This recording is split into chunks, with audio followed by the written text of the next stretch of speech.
मैं सुधांशु जी आपसे ही पूछूंगा, वफ का जो कानून लाने की जरूरत क्या थी बताइए आप मेरे को। आपको तो पता है खुद को कि समझो 9 लाख एकड़ है या 9.5 लाख 10 लाख जो भी है हमारी जमीन है। आप ये अमेंडमेंट ला के हमको पता है कि बीजेपी की नीयत में ही खोट है। नीयत उनकी है कि हमारी जो वफ की जमीन है इसको यूसर्फ कर दे। अभी आपके पास हिंदू एंडोमेंट बोर्ड है, बताइए आप मुझे वहां पे आप किसी मुसलमान को एंट्री देंगे? आप नहीं देंगे। तो हमारे वफ बोर्ड के अंदर आप नॉन मुस्लिम को एंट्री देके क्या बताना चाहते हैं? क्यों आप उसको एंट्री देना चाहते हैं? वफ यूजर का क्यों हटाना चाहते हो? तो बहुत सारी चीजें हैं जो आगे अपन बातचीत के अंदर बताएंगे, मगर पोलराइजेशन पे बात है तो ये सिर्फ और सिर्फ बीजेपी का फोटे है कि पोलराइज करो for their own peculiar benefits. I would like to respond on the starting of the polarization and the Waqf board, what he has said. From where this issue started, it was Abu Azmi of Samajwadi Party has unnecessarily raked up the issue of Aurangzeb. It was not us. Then followed by Mr. Rashid Alvi of Congress Party, followed by Imran Masood of Congress Party. Then Imran Pratapgarhi, who is a member of Parliament of Congress Party, has gone to the Aurangzeb's grave and Fatiha Padha Sahib. Then Ramji Lal Suman unnecessarily brought the dastardly comment of Babar ki aulad and Rana Sangar, etc. Is it we are doing?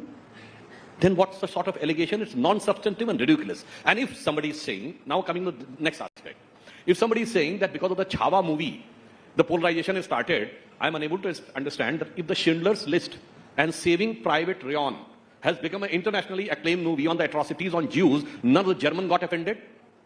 When we talk about that the Clive has done so much of atrocities, Hastings has done so much of atrocities, if the General Dyer has done that type of thing, if Bhagat Singh's movie was done and shown that how brutal the Britishers were, none of the Christians wrote up, oh, it is hurting our sentiment, then how come the Babar Tughlaq Aurangzeb has become connected with the Muslims, and what is the logic of polarization? The modern world I want to know.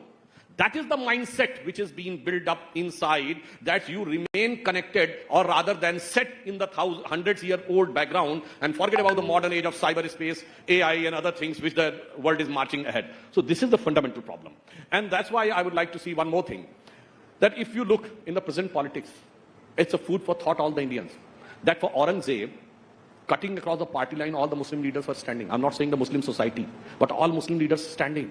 Whether it is the Congress, Communist, Samajwadi Party or his party MIM, Muhafiz-e-Majlis, Muhtarme-e-Ittihadul Muslimin, Siyasat-e secular siyasat, he is having double M in that. But for Hindus, cutting across the party line, Hindu leaders were not standing for their Bhagwan. Now it has to point to think about it. For a tyrant ruler cutting across the party line, the Muslim leaders are standing, and for our God cutting across the party line, the Hindu leaders were not there. On the Waqf, I would like to say, it's not the issue. If it has been your land, it would have been a logical. But आपकी जमीन पे कोई claim कर दे, आप जमीन ऐसे ही दे देते हैं, कोर्ट में जाते हैं ना। 120 प्रॉपर्टीज दिल्ली की क्लेम की वक्फ बोर्ड ने, 2014 में जाते आते कांग्रेस ने सब दे दी, गवर्नमेंट ने। Can government claim a single instance in which the government has given away the property without contesting in the court? That's why we are saying it's not the property of any person or community, it is the properties of the government which has been claimed, and that's why even the claim was done on the parliament. And one more thing, he's a lawyer, so he will be able to understand better. There is a time bound for the claim on the property, that is 12 years. If more than 12 years have gone to the possessions, nobody can claim. But in the Waqf board case, it has been removed. Then, in the case of Places of Worship Act, the time was fixed on 15th August 47, but in the Waqf case, it is also removed. Means the Tiruchirappalli temple in Tamil Nadu was claimed on the basis of some order from Arkatka Nawab in 1572. What sort of logic it is? And even if you consider that this is a Waqf land, so Places of Worship Act what says? It says that no places of worship can change the status in 15th August 47. So Tiruchirappalli ka mandir pe claim jo hai, it is in contradiction to the Places of Worship Act. It should have been withdrawn. No, वो भी नहीं करना है. Places of Worship Act का भी वही use करना है जहां पे हिंदू समाज को डैमेज हो, वक्फ को भी वहीं करना है जहां डैमेज हो. और लास्ट में कहूंगा, it's a very peculiar logic. At 1947 there were 30,000 acre land with Waqf board. Now it is 9,60,000. ये कहते हैं हमने दी. वो सोसाइटी इतनी प्रॉस्पेरस है कि 9,30,000 एकड़ तो दान दे दी है, और फिर कहते हैं साहब हम तो इतने गरीब और मजलूम हैं कि हमें रिजर्वेशन चाहिए. Such a dialectic logic, have you ever heard? Nobody can believe this. तो इसलिए मैं सिर्फ कहूंगा, ये just one line, मरीजे सेकुलर सियासत पे लानत खुदा की, मर्ज बढ़ता गया जो दवा की. इस सेकुलर मर्ज ने ही इस देश को ज्यादा problem. All right. Waris Pathan, I'm coming back to Aurangzeb in just a minute, but one of the points that he made, and you mentioned Waqf by user. Now the committee has made it very clear that as far as the bill is concerned, Waqf by user is only going to apply prospectively, it's not going to apply retrospectively. So some of the concerns that you are expressing right now are not factually completely correct. Your response, and also response to what Mr. The concerns which we have been showing is truly, they are true. See, the All India Muslim Personal Law Board has taken out a website that whosoever objects this amendment bill, they can raise it. And you won't believe, Madhav, crores of Muslims have objected to this. So when the Muslims have totally rejected the Waqf bill, why does Modi want to get it? The moot question is that. That is why we said, they will say, okay, this property is under dispute, now you cannot go there, they go into the court. These things are going to happen in the country. So why do they want to get into all this kind of thing? Now Sudhanshu ji spoke about Aurangzeb. मैं सुधांशु जी आपको एक बात बताना चाहूंगा, ये polarise का ही topic चल रहा था। औरंगजेब का नाम लिए बिना आप लोग सियासत नहीं कर सकते। 300 साल बाद भी आज औरंगजेब आपकी मदद के लिए आ गया। अरे भारतीय मुसलमान को क्या लेना देना औरंगजेब के साथ में, बताइए। वो चले गए। अब 1788 के अंदर 1788 में औरंगजेब का डेथ हुआ। 111 साल उसके बाद तक मराठाओं ने रूल किया। आपने जब कबर नहीं खोदी उसकी, वो मराठाओं ने कबर नहीं खोदी 111 साल। अब आपको क्यों खोदना है कबर? चलिए कबर खोदने चलते हैं। अगर कबर खोद के ले जाने से देश का विकास होता है, मैं आपके साथ चलता हूं, कुल्हाड़ी लेके हम दोनों जाके मिलकर खोद के आएंगे। अगर कबर खोदने से मेरे युवाओं को रोजगार मिलता है, चलिए हम कबर खोदते हैं। अगर कबर खोदने से इकोनॉमिक बन जाती है अपनी, चलिए कबर जाके खोद के आते हैं। अगर कबर खोदने से 15-15 लाख रुपए सबके अकाउंट में जमा हो जाता है, मैं आपके साथ चलता हूं सुधांशु जी, हम कबर खोद के लेके जाएंगे। अरे कबर खोदने से कुछ फायदा नहीं होने वाला, सिर्फ आपके सेटिस्फेक्शन ही को। आपने बता दिया, देख क्या हिंदुत्व के चैंपियंस हमने क्या करके दिखा दिया, जबकि ये प्रोटेक्टेड मॉन्यूमेंट, फिर आप बोलेंगे नहीं भी वो वक्फ की जमीन आ गई। तो आपको पोलराइज करना है तो कुछ अच्छी चीज पे लाइए, खाली हिंदू मुस्लिम।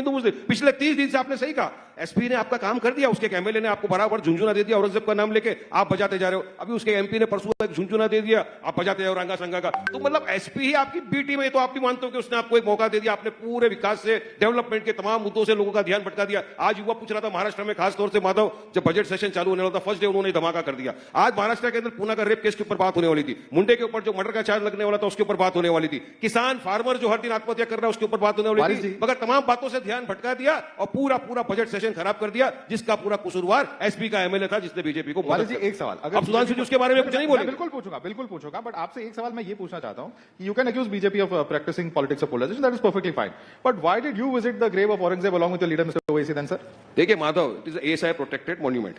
Visit a grave, okay, we've been there, we went there, remove the ASI protection, we won't go there. But on the other hand, Advani ji, he visited the grave of Jinnah. Prime Minister Modi visited the grave of Bahadur Shah Zafar.